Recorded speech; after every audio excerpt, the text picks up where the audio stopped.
ஸ்ரீ பகவான் கூறுகிறார், எந்த ஞானத்தை அறிந்து பரம்பொருளையே சிந்தித்துக் கொண்டிருக்கும் எல்லா முனிவர்களும் இந்த சம்சாரத்திலிருந்து விடுபட்டு மிக மேலான சித்தியாகிய பரமாத்மாவை அடைந்திருக்கிறார்களோ, ஞானங்களிலேயே மிகவும் உயர்ந்ததும் மிகச் சிறந்ததுமான அந்த ஞானத்தை பற்றி மறுபடியும் சொல்லப் போகிறேன்.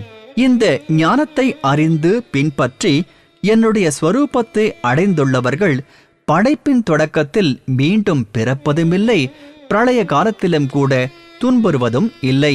அர்ஜுனா, என்னுடைய மகத் பிரம்மம் என்கிற மூல பிரகிருதி அகில சராசரங்களுக்கும் பிறப்பிடம். நான் அந்த பிறப்பிடத்தில் சேதன சமுதாயமான உயிரினங்களின் கருவை வைக்கிறேன். அந்த ஜடசேதன சேர்க்கையிலிருந்து சகல சராசரங்களுடைய உற்பத்தி ஏற்படுகிறது. அர்ஜுனா, பலவிதமான அனைத்து பிறப்பிடங்களிலும் எத்தனை உருவங்கள் உடல்கள் கொண்ட பிராணிகள் உண்டாகின்றனவோ அவை எல்லாவற்றிற்கும் பிரகிருதியே பிறப்பிடம், கருத்தரிக்கும் தாய், நான் விதையளிக்கும் தந்தை. அர்ஜுனா, சத்துவகுணம், ரஜோகுணம், தமோகுணம் என்ற பிரகிருதியிலிருந்து உண்டான 3 குணங்களும் அழிவற்றதான ஜீவாத்மாவை இவ்வுடலில் கட்டுகின்றன. பாவமற்றவனே, அந்த முக்குணங்களில் சத்துவகுணம் தூய்மையானதால் ஒளி கொடுக்க கூடியது, மேலும் விகாரமற்றது.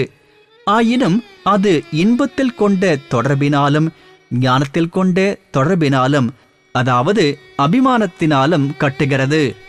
அர்ஜுனா, விருப்ப வடிவாகிற ரஜோகுணம் ஆசை, பற்று இவற்றில் உண்டானதாக அறிந்து கொள். அது ஜீவாத்மாவை கர்மங்களிலும் கர்மங்களின் பயன்களிலும் உள்ள தொடர்பால் கட்டுகிறது. அர்ஜுனா, உடற்பற்றுடைய எல்லோரையும் மயக்கக்கூடிய தமோகுணமோ அஞ்ஞானத்திலிருந்து உண்டானதாக அறிந்து கொள். அது இந்த ஜீவாத்மாவை வீணான செயல்களில் ஈடுபடுவது, சோம்பல், தூக்கம் இவற்றால் கட்டுகிறது.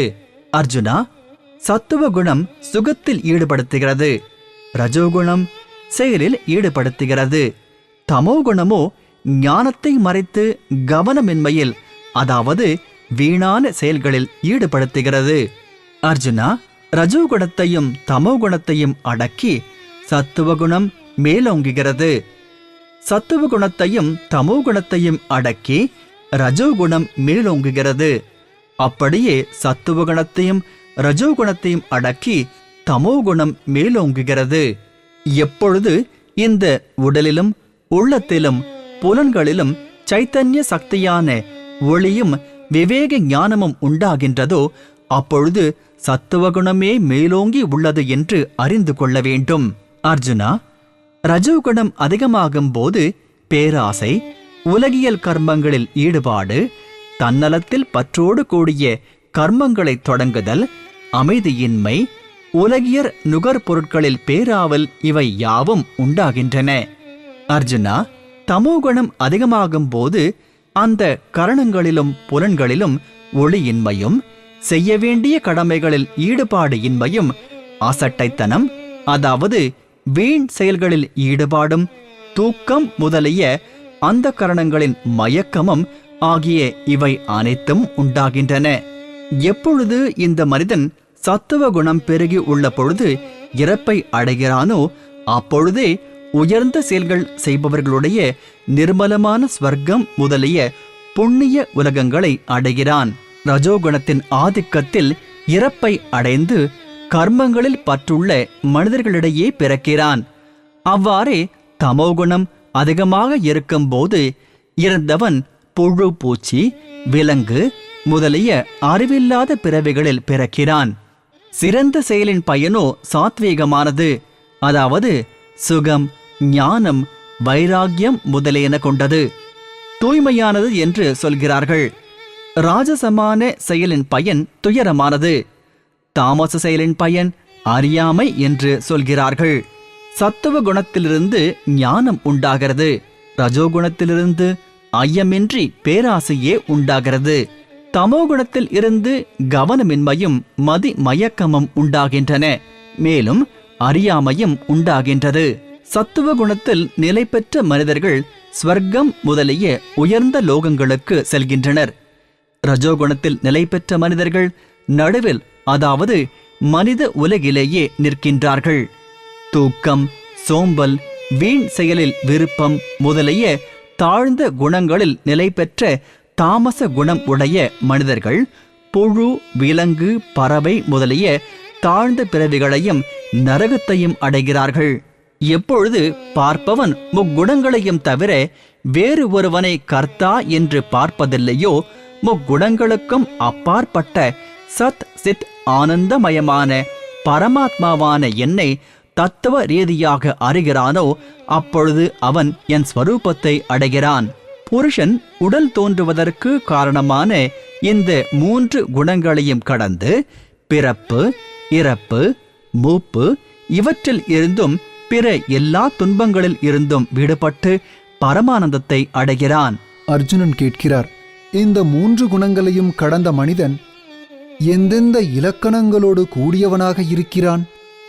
மேலும் எத்தகைய நடத்தை உள்ளவனாக இருக்கிறான்? அப்படியே பிரபுவே, எந்த உபாதையினால் இந்த 3 குணங்களையும் கடக்கிறான்? ஸ்ரீ பகவான் கூறுகிறார், அர்ஜுனா, எந்த மனிதன் சத்துவகுணத்தின் செயலான பிரகாசத்தையும், ரஜோகுணத்தின் செயலான செயல் ஊக்கத்தையும், தமோகுணத்தின் செயலான மோகத்தையும் அவை வரும்பொழுது அவற்றை வெறுப்பதில்லையோ, விலகும்போது அவற்றை திரும்பவும் பெறுவதில்லையோ, எவன் சாட்சியைப் போல இருந்து கொண்டு குணங்களால் அசைக்கப்படுவதில்லையோ, மேலும் குணங்களே குணங்களிலேயே இயங்குகின்றன என்று அறிந்து சத் சித் ஆனந்த பரமாத்மாவிடம் ஒன்றியவனாக இருக்கிறானோ மற்றும் அதில் இருந்து நிலை குலைவதில்லையோ, எவன் தன் நிலையான ஆத்மஸ்வரூபத்தில் இடையறாது நிலைத்து நிற்கிறானோ, இன்ப துன்பங்களை சமமாக கருதுவானோ, மண்ணையும் கல்லையும் பொன்னையும் சமமாக மதிப்பானோ, ஞானியோ வேண்டியது வேண்டாதது இரண்டையும் ஒன்றாகவே நினைப்பானோ, இகழ்ச்சியையும் புகழ்ச்சியையும் ஒன்றென கருதுவானோ, பெருமையையும் சிறுமையையும் சமமென நினைப்பானோ, நண்பர் பக்கலிலும் பகைவர் பக்கலிலும் சமநோக்கு உடையவனோ, செயல்கள் அனைத்திலும் நான் செய்கிறேன் என்ற மனப்பான்மையை விட்டவனோ, அந்த மனிதன் முக்குணங்களையும் கடந்தவன் என்று கூறப்படுகிறான்.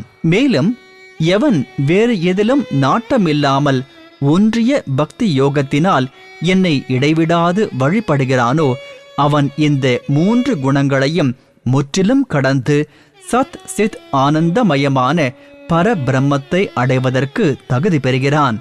ஏனெனில் இந்த அழிவற்றதான பரபிரம்மத்திற்கும் அமிர்த நிலைக்கும், அதாவது இரவா நிலைக்கும், எப்பொழுதும் இருக்கக்கூடிய தர்மத்திற்கும் வேறுபாடு அற்ற ஒரே சீரான ஆனந்தத்திற்கும் உறைவிடம் நானே.